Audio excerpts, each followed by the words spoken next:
엄청 오래된 인연입니다. 어디다 자랑하고 다닐 만한 이야기는 아니지만 저한테는 또 소중히 간직하고 싶은 아름다운 추억이다 보니 대나무 숲에다 임금님 귀는 당나귀 귀라고 외치는 심정으로 이렇게 여러분들께 제 이야기를 들려드리려고 합니다. 어머니가 결혼을 하면서 고향을 떠나 아버지를 따라 살게 되었습니다. 그래도 저희 어머니가 대학 물을 좀 먹은 사람이라서 맞벌이 부부 생활을 했지요. 타지에서 아는 사람 하나 없이 아버지 하나만 보고 따라왔는데 어머니는 어머니 나름대로 외롭고 힘든 시간을 보냈나 봅니다. 그러다가 회사에서 친구를 한 명 사귀게 되었다고 합니다. 나이 차이는 조금 나는 편이기는 했지만 어머니한테는 그 주변 지역에서 말 터놓고 지낼 유일한 사람이었기 때문에 친하게 지내게 되었습니다. 어머니를 언니라고 부르면서 잘 따르기도 했고 다행히 둘이서 죽도 잘 맞아서 둘이서 매번 같이 놀러 다니고 그랬답니다. 그 인연이 이어져서 저희 어머니가 제가 태어나고 나서 직장을 관두면서도 두 사람은 계속해서 인연을 이어왔다고 하더라고요. 저희 집에 자주 놀러와서 지냈던지라 그리고 저 볼 때마다 이뻐해주고 용돈도 주고 했던 분이시라서 제가 이모라고 부르면서 잘 따르기도 했습니다. 그 지역에서 꽤 오래 살았기 때문에 사실상 가족 다음으로 많이 만나던 사람이 이 이모였습니다. 그런데 어린 마음에 그랬나 저한테 잘해주기도 하고 그때의 기억은 흐릿하지만 웃는 게 참 예쁜 사람이었던 걸로 기억해요.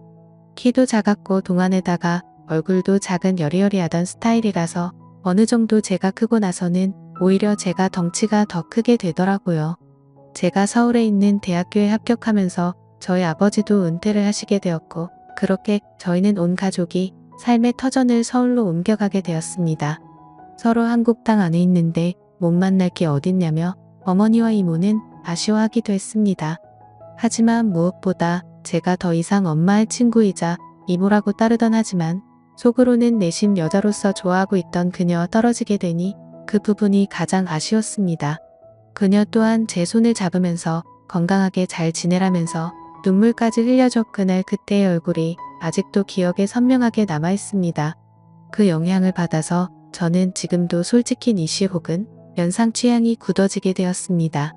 그런데 연상이라는 게 사실 나이 차가 한두 살 많은 연상을 말하는 게 아니기 때문에 젊을 때 연애를 하면서는 또래의 여자들과 연애를 하기는 했지만 무언가 저를 채우지 못하는 것이 있었지요. 아무튼 속으로 아쉬움은 많았지만 제 취향을 들킬 수 없어서 사실 그때는 주변 친구들도 여자 그룹 가수 누구 드라마에 나오는 주연급 누구 주인공 동생으로 나오는 누구 하면서 다들 연하나 동갑내기 여자들에게만 관심이 있다 보니 저는 선뜻 여자 주인공보다 여자 주인공 엄마로 나오는 사람이 더 예쁘지 않냐 하는 이야기를 꺼내기가 힘들었지요. 그래서 저도 남들하고 똑같이 나이 비슷한 직장인 여자친구를 만나게 되었습니다. 대학교 졸업할 때까지는 솔직히 별로 관심도 없었어서 연애를 하지 못했는데 오히려 그런 걸 보고 주변에서 오해들 하고 그러니 어쩔 수 없이 시작한 연애였어요. 그래도 첫 연애라고 내심 많이 좋아하기도 했고 마음도 많이 썼습니다. 하지만 최선을 다하긴 했지만 역시 중요한 순간에 커지질 않으니 한참 대인 나이인데도 두 사람의 연애 관계가 더 발전을 할 수는 없었지요. 그래도 그때 여자친구가 저를 많이 위해주고 기다려주고 어떻게는 일으켜보려고 이것저것 노력도 많이 했습니다. 도무지 그 여자친구한테 나는 나보다 나이가 많은 사람이 아니면 안 될 것 같다는 말을 꺼낼 수가 없었지요. 그 여자친구가 나쁘다고 생각하진 않습니다. 그녀도 사람인데 당연히 답답하고 힘들었겠지요. 결국 그녀는 저를 두고 다른 남자를 만나더라고요. 그런데 그 과정이 저에게는 그 사실을 숨기고 양다리를 걸치고 있던 거였어요. 그래서 그때 마음의 상처가 엄청 나긴 했습니다. 저를 위해 그만큼 희생해준 좋은 사람이었던 여자친구가 나를 두고 어떻게 양다리를 걸칠 수가 있나 하는 배신감이 더 컸지요. 게다가 이러나 저러나 어쨌든 저 여자친구였기에 여자친구의 바람에 저는 시리에 빠지게 되었고 그때 카카오톡도 연락처도 핸드폰에 있던 모든 걸 지워버리고 한동안 방황을 하게 되었습니다. 그렇게 허송 세월을 보내다가 시간이 지나니까 해결이 되더라고요. 그리고 나서 다시 백업해둔 연락처를 정리하면서 카카오톡도 설치하고 정상적인 삶으로 되돌아갈 준비를 하고 있었습니다. 마지막 백업을 해둔 게 너무 오래 전이었어서 그동안의 친구 목록이 다 사라져 있었지요. 그런데 제 눈에 띄는 번호가 하나 있었으니 제가 대학 오면서 헤어지게 되었던 저에겐 첫사랑이나 마찬가지였던 이모의 번호였습니다. 10년 동안 같은 번호를 쓰고 있던 건지 카카오톡에 자동으로 친구 등록이 되면서 오랜만에 이모의 사진을 볼 수 있었습니다. 작은 핸드폰 화면에 작은 사진으로 보니 괜히 떨리더라고요. 그래서 이모의 사진을 터치해서 확대를 했습니다. 여전히 작고 아담한 체구도 그대로였고 얼굴살이 조금 더 빠졌을 뿐 저를 설레게 했던 미소는 여전하더라고요. 어디 아는 사람들하고 산에라도 놀러갔던 건지 등산로에서 찍은 사진을 보니 오랜만에 마음이 설레기 시작했습니다. 그때부터 그녀가 어떻게 지내나 궁금하더라고요. 그런데 상태창을 보니까 메모 남겨 놓듯이 해놓는 프로필 상태 메시지 아무것도 필요 없어라고 약간 냉소적인 구절을 상태 메시지로 남겨놨더라고요. 그리고 프로필 사진으로 되어 있는데 그게 올려보면 옛날에 해놓은 과거 사진들도 다 볼 수 있었거든요. 그런데 사진이 하나도 남아있지 않는 겁니다. 지금 프로필로 되어 있는 사진을 제외하면 말이죠.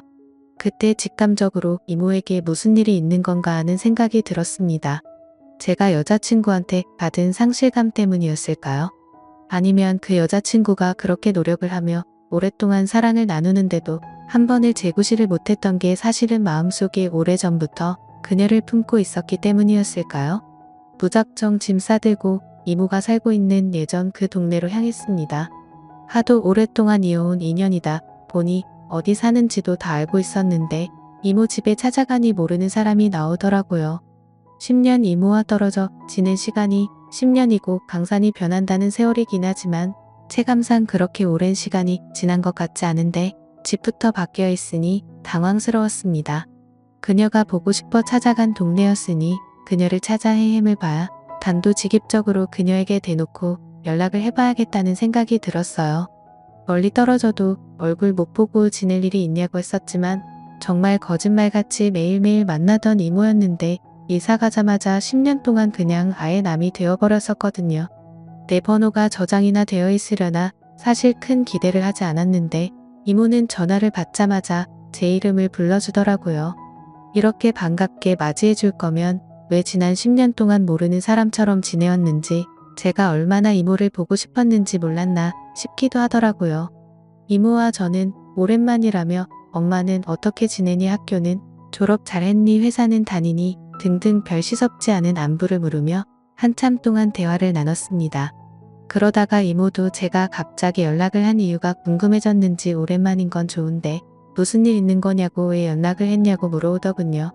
그래서 솔직하게 이모 카카오톡에 있는 사진과 프로필 메시지 보고 이모한테 무슨 일이 있는가 싶어서 저도 모르게 연락을 하게 되었다고 했습니다. 그러니 이모가 제 말을 듣고는 뭔가 쓸쓸하게 웃으면서 별일 없다고 하더라고요. 그래서 저는 이모한테 무슨 일이 있는 줄 알고 지금 이 동네까지 내려와 있다. 이모 집까지 찾아가 봤는데 모르는 사람이 살고 있더라는 이야기를 꺼냈습니다.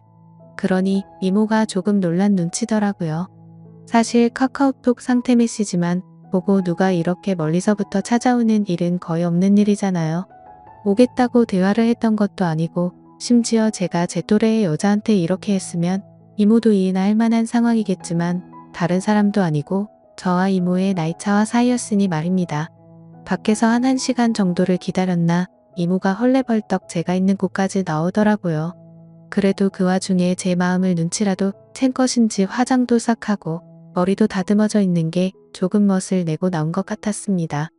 예전에도 이모의 아름다움이 참 좋긴 했는데 사실 회사 출퇴근할 때 하는 정도의 꾸민 모습만 봤지 진짜로 이렇게 마치 애인을 만나듯 꾸미고 나온 이모의 모습은 제 생각보다 훨씬 더 아름다워 보였습니다. 10년의 세월이 무색하게 저를 설레게 만들던 그 여자가 내 눈앞에 있으니 묘한 고향감에 휩싸이기 시작했습니다. 심지어 예전에는 항상 어머니와 함께 셋이서 그녀를 만났는데 이번엔 남자 대 여자로 단둘이서 만나고 있으니 그 기분은 이루 말할 게 없었지요. 직접 만나니 이모가 아무 일 없이 잘 지내고 있다던 말과는 다르게 이모의 현재 상황을 말해주더라고요. 사실 저희 가족이 서울로 가기 전부터 남편과 불화가 생기기 시작했고 10년이 지난 지금에서야 결국 이혼을 하게 되었다는 겁니다. 그런데 그 과정에서 자식들이고 뭐고 다 대가리 크고 나니까 자기가 회사 다니며 힘들게 키워준 것도 모르고 돈 많은 아버지 따라갔다고 자기는 이제 완전 혼자가 된 거나 마찬가지라며 힘들어하더라고요. 이모가 힘들다고 하는 말에 저도 사실은 이러하다며 현재 제 상황을 설명했습니다. 저 또한 큰 시리에 빠져 있는 상황이라 이모가 보고 싶어 여기까지 내려왔다는 그 명분을 설명하고 있던 것 같았습니다. 그런데 이모는 눈이 휘둥그레지면서 그런 일이 있었는데 왜 여기를 내려온 거냐고 묻더라고요. 그래서 이모에게 커피 말고 같이 술이나 한잔 하자고 같이 술 마셔주면 다 이야기를 해주겠다고 말했습니다. 그러니 이모가 눈빛이 조금 바뀌기 시작하면서 일단 저에게 알겠다는 말을 하고 어렸을 때도 자주 가던 동네 경양식점 같은 호프집으로 저를 데리고 갔어요. 여기가 음식도 맛이 좋긴 하지만 일단 옛날식 경양식 집이라서 자리도 벽으로 다 칸마다 나누어져 있고 조용히 단둘이 이야기 나누기에는 이곳만큼 좋은 곳이 없었거든요. 그때 저도 솔직히 이모가 조금씩 저에게 마음을 활짝 열고 있다는 생각이 들기도 했습니다. 이모가 저랑 첫 잔을 했더니 벌써 술을 같이 마실 정도로 큰 줄은 몰랐다고 시간이 참 빠르다더니 하면서 두 사람 사이에 묘해지는 분위기를 환기시키려고 애써 노력하는 게 보이더라고요. 술을 한두 잔 나누다가 저도 이모에게 제가 여자친구와 헤어졌던 이야기를 하면서 사실 여자친구 앞에서 내가 고개 숙인 남자일 수밖에 없던 이유와 노력을 해도 잘 해결되지 않았던 사실까지 낱낱이 말했습니다. 그리고 그 문제의 중심에는 항상 다른 사람도 아니고 이모가 있었다고요. 이모도 이모 나름대로 그 나이 때는 별거 아닌 거라고 대충 고민 상담을 해주려고 했던 것 같은데 몸쪽 꽉 찬 돌집 굴을 날려버리니 정신을 못 차리고 제 말에 얼어붙어서 아무 말도 잊지 못하더라고요. 그래서 한 번 더 이모에게 돌집 굴을 날렸습니다. 사실 이제는 모르겠다. 내가 재구실을 못하는 건지 아니면 정말 이모 때문에 그런 건지 한번 알아보고 싶다고요. 이게 해결이 되면 저도 앞으로 쟤한테 문제가 있는 게 아니라 억눌렸던 제 마음과 심리적인 요인을 알 수 있으니 저한테도 도움이 되지 않겠냐. 이모에 대한 걱정도 많았지만 나도 내 마음을 확실하게 정리를 하고 싶어서 찾아온 거다 하고 단도직입적으로 다른 게 아니고 이모를 원한다는 말을 건넸습니다. 이모는 무슨 말을 그렇게 하냐며 손사래를 치기는 했지만 거절을 하지도 않았고 자리를 떠나지도 않았습니다. 역시는 역시인가 술 앞에 장사가 없다더니 결국 이모도 이모 스스로 맨정신으로는 할 수 없겠다는 결론에 도달한 건지 나름 이건 우리가 암묵적인 동의를 하긴 했지만 실수나 마찬가지인 거라고 대의명분을 만들려던 상황이었지요. 이모는 가족들과 떨어져 나와 혼자 지내고 있으니 집에 혼자서 지내고 있었어요. 집까지 데려다 달라는 이모의 말이 시간이 늦었으니까 자고 가라는 말이 앞으로 일어날 일에 대해서 의심을 넘어 확신이 되어가고 있는 상황이었습니다. 여자친구와 분위기도 많이 만들고 이런저런 시도는 많이 해봤지만 실제로는 단 한 번도 해본 적이 없으니 많이 긴장이 되기도 했습니다만 솔직히 걱정할 게 없었습니다. 이모가 알아서 잘해줄 거라는 생각이 들었거든요. 여자친구와 이런저런 시도를 할 때와는 전혀 달랐습니다. 이미 이모를 부축하고 이모의 집까지 가는 동안 저는 이미 준비가 되어 있었거든요. 저에게 있어서는 오래된 첫사랑이자 제 어머니에게는 둘도 없는 고향 친구 같은 사람이었습니다. 그 오묘하고 복잡한 인간관계 속에서 그 중심에 내가 있다니 오히려 그게 더욱더 저를 설레게 하더군요. 게다가 저는 이미 10년이 아니라 아마 철들었을 때부터 계속 이모를 제 곁에 두고 싶어 했었으니 말입니다. 다음날 아침이 돼서야 이모는 걱정이 되기 시작했나 봅니다. 실수라고 하기에는 이미 서로가 의도한 대로 되었다는 걸 알고 있기에 후회해도 이미 때는 늦은 상황이었으니 말입니다. 저도 직장인이기에 결국 주말을 보내고 나서 서울로 돌아가야 했습니다만 그녀의 매력에 첨벙 빠지고 말았습니다. 그녀도 은퇴를 한 상황인데 굳이 뭐하러 제가 매주 주말마다 지방까지 내려와야 하는지 싶어서 아예 그녀에게 생활 정리하고 서울로 올라오라고 제안을 했지요. 그녀는 저한테 버림받을까 두려움이 있었는지 주저하더라고요. 그래서 제가 그녀에게 다시 확신을 줬습니다. 당신은 내가 10년이 넘는 세월 만에 겨우 내 것으로 쟁취한 사람이라고 이제는 절대 놓치지 않을 거라고요. 제가 어머니한테 결혼하고 싶은 여자가 있다 하여 그 자리에 이모를 데리고 나갔을 때 어머니는 뒷목을 잡고 쓰러질 뻔했습니다. 어차피 저는 취직 후에는 집에서 나와 혼자 살고 있었는데 집에서는 허락받지 못한 만남이기에 결국 이모와 둘이 살림을 합쳐서 지내게 되었지요. 언젠가는 부모님도 저와 이 이모의 사이를 인정해줄 그날이 올 거라고 믿어 의심치 않습니다. 그때까지는 좀 오랜 시간이 걸리겠지만 지금은 최선을 다해서 지금의 만족스러운 삶을 유지해 보려고 합니다. 오늘의 사연은 여기까지네요. 긴 사연 끝까지 들어주셔서 감사합니다.